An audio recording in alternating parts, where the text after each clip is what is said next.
भगवान शिव, जिनका ना कोई आदि है न कोई अंत है, जो अजन्मे हैं, जिन्हें तीनों लोगों के स्वामी के रूप में जाना जाता है।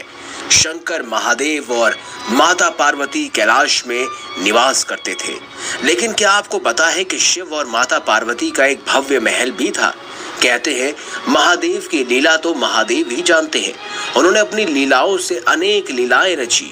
प्रभु की एक लीला आज हम आपको बताएंगे कि जब पार्वती माता के मन में एक सुंदर भवन की इच्छा जागृत हुई तो कैसे उनकी लीला से एक अद्भुत महल पार्वती माता का होने के बाद भी उनका नहीं हो सका, और कैसे पार्वती जी के सुंदर महल को लंकापति रावण ने हथिया लिया।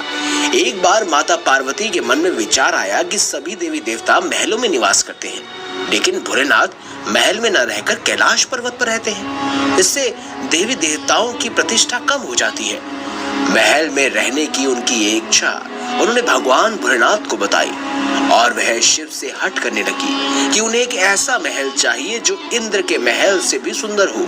ऐसा महल जो तीनों लोकों में सबसे विशाल और सबसे भव्य और सबसे सुंदर हो। ये महल इतना सुंदर बने कि इसको देखने वाला बस मंत्र मुक्त ही हो जाए। महादेव के बहुत समझाने के बाद भी जब माता पार्वती नहीं मानी तो पार्वती जी की इस इच्छा का मान रखते हुए महादेव ने ऋषि विश्वकर्मा को बुलाया और उन्हें महल बनाने के लिए कहा। विश्वकर्मा जी ने अपनी कला से एक ऐसा भवन का निर्माण किया जो अत्यंत मनमोहक था।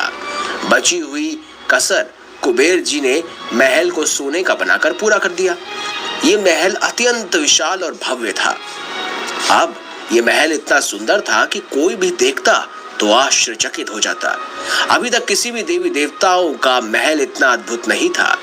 जब भवन बनकर तैयार हो गया तो उसके लिए गृह प्रवेश करने के लिए उन्होंने विधि पूर्वक पूजन करने के लिए एक श्रेष्ठ ब्राह्मण ऋषि वृषश्रवा को बुलाया। सभी देवताओं को भी महल में गृह प्रवेश पूजन के लिए आमंत्रित किया गया। जिसने भी इस महल को देखा वो बस मोहित ही हो गया। विधि विधान से पूजन होने के बाद महादेव ने ऋषि विश्वश्रवा से गुरु दक्षिणा लेने को कहा। महादेव की माया से ऋषि के मन में भवन के प्रति लालच पैदा हो गया। महादेव ने दक्षिणा के रूप में वह महल ऋषि विश्वश्रवा को दान कर दिया। लेकिन माता पार्वती को ऋषि की दृष्टि पर बहुत क्रोध आया और उन्होंने ऋषि को कटु शब्दों के साथ साथ श्राप भी दे डाला कि महादेव का अंश आकर एक दिन उस महल को जलाकर नष्ट कर देगा और उसी दिन से तुम्हारे कुल का विनाश शुरू हो जाएगा। एक और कथा के अनुसार ऋषि विश्वश्रवा ने वह महल धन के देवता कुबेर को दे दिया था, लेकिन एक दिन रावण ने यह महल कुबेर से छीन लिया। माता पार्वती के इस श्राप के कारण ही हनुमान जी ने लंका जलाई और प्रभु श्री राम की कृपा से विभीषण वहां से चले गए, लेकिन रावण के कुल का नाश हो गया।